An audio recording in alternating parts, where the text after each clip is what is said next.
सनातन धर्म एक अत्यंत प्राचीन और गहरे धार्मिक सिद्धांतों और विश्वासों का संग्रह है जिसमें ब्रह्मांड के निर्माण को लेकर एक विशेष मान्यता है। मैं दावे के साथ कह सकता हूँ कि इस वीडियो को देखने वाले 90% लोगों को ये पता नहीं होगा कि आखिर ब्रह्मांड की शुरुआत कैसे हुई थी सनातन धर्म के अनुसार।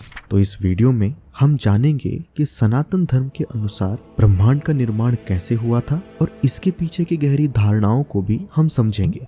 सनातन धर्म में ब्रह्मांड के निर्माण और इसकी संरचना को लेकर एक विशेष धारणा है जिसे कि ब्रह्म कहा जाता है। ब्रह्म हिंदू धर्म का सबसे उच्च और अद्वितीय तत्व है जो कि सब कुछ की शुरुआत और अंत है। यह निराकार और निर्गुण है, अर्थात इसका कोई आकार और गुण नहीं होता है। इसका मतलब है कि ब्रह्म को समझना काफी ज्यादा कठिन है क्योंकि वह किसी भी रूप में प्रकट नहीं होता है। सनातन धर्म के अनुसार ब्रह्म का एक विशेष गुण है जिसे कि सत्यम ज्ञानम आनंदम कहते हैं। इसका मतलब है कि ब्रह्म सत्य है, ज्ञान है और आनंद है। यह गुण उसकी महत्वपूर्ण विशेषताएं हैं जो कि हमारे ब्रह्मांड के निर्माण के पीछे की कहानी का हिस्सा बनते हैं। सनातन धर्म के अनुसार जब ब्रह्म ने सब कुछ की शुरुआत की इच्छा की तो ब्रह्मांड का निर्माण हुआ। इस इच्छा के साथ ही ओम का उच्चारण किया और इससे सृष्टि की प्रक्रिया शुरू हुई। ओम सनातन धर्म में ब्रह्म का प्रतीक माना जाता है और इसे सब कुछ की शुरुआत का भी प्रतीक माना जाता है। जब ब्रह्म ने सब कुछ की इच्छा प्रकट की तो उससे एक ज्योति जन्मी, जिस ज्योति ने एक देव का आकार लिया जो कि भगवान विष्णु कहलाए। अब भगवान विष्णु की नाभि से एक कमल उत्पन्न हुआ जिस कमल पर ब्रह्मदेव का जन्म हुआ। अब ब्रह्मदेव के जन्म होने के पश्चात ब्रह्मदेव के माथे से भगवान शिव प्रकट हुए और इस तरीके से सृष्टि की प्रक्रिया के लिए ब्रह्म ने अनेक दिव्य शक्तियों को प्रकट किया जिन्हें की त्रिमूर्तियों के रूप में जाना जाता है। इन देवताओं की महत्वपूर्ण भूमिका है ब्रह्मांड की संरचना और पालन पोषण में। सनातन धर्म में चतुर्मुखी ब्रह्मा, 4 हाथ वाले विष्णु और त्रिशूलधारी शिव तीनों प्रमुख देवताओं में से हैं जो कि ब्रह्मांड के संरक्षक माने जाते हैं। इन तीनों देवताओं की भूमिका कुछ इस प्रकार है। ब्रह्मदेव ब्रह्मांड के निर्माण करने वाले और सृष्टि के पिता के रूप में माने जाते हैं। वह सर्वज्ञानी है और ब्रह्मांड की रचना के लिए ज्ञान का स्रोत है। अब बात करें भगवान विष्णु की तो ब्रह्मा के द्वारा जो सृष्टि बनी है वो सृष्टि का पालन पोषण करते हैं और उसके संरक्षक माने जाते हैं। वह संपूर्ण ब्रह्मांड की रक्षा करते हैं और समस्त जीवों के लिए धर्म की स्थापना करते हैं। अब अगर बात करें भगवान शिव की तो भगवान शिव ब्रह्मा की सृष्टि के प्रलय और नष्ट होने की प्रक्रिया का स्रोत है। वह जीवों के मोक्ष और आत्मा के परमात्मा के साथ मिलने का मार्ग प्रदर्शित करते हैं। ये 3 देवता ब्रह्मांड की संरचना, पालन पोषण और प्रलय की प्रक्रिया के साथ जुड़े हुए हैं और इसे संतुलित रूप से चलाने के लिए मिलकर काम करते हैं।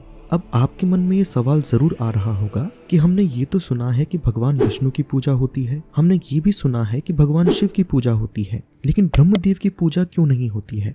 तो इसके पीछे एक रोचक कथा है। धार्मिक ग्रंथों में वर्णित पौराणिक कथाओं के अनुसार ब्रह्मा जी जब विष्णु भगवान के पास अपने जन्म का कारण पूछने गए तो उन्होंने ब्रह्मा की उत्पत्ति का रहस्य बताया। साथ ही उन्हें ये भी बताया कि भगवान विष्णु के कारण ही ब्रह्मा की उत्पत्ति हुई है। लेकिन ब्रह्मा जी इस बात को मानने के लिए तैयार नहीं थे और भगवान विष्णु को कहने लगे कि भगवान विष्णु की उत्पत्ति ब्रह्मा जी से हुई है, जिसके कारण दोनों में भयंकर युद्ध छिड़ गया। अब इस युद्ध को रोकने के लिए भगवान शिव लिंग के रूप में प्रकट हुए और उन्होंने दोनों से कहा कि जो भी इस लिंग के आदि या अंत को ढूंढने में सफल हो जाएगा वही सर्वश्रेष्ठ देवता कहलाएगा। जब ब्रह्मा और विष्णु इस लिंग के आदि और अंत को ढूंढने गए तो उन्हें ना इस लिंग का प्रारंभ मिला और ना ही इस लिंग का अंत मिला। अब भगवान विष्णु तो समझ गए और उन्होंने उस शिवलिंग से कहा कि मुझे इस लिंग का कोई भी अंत नहीं मिला। पर ब्रह्मदेव ने अपने अहंकार के वश में केतकी के फूल से ये झूठ बुलवाया कि उन्होंने इस लिंग के आदि को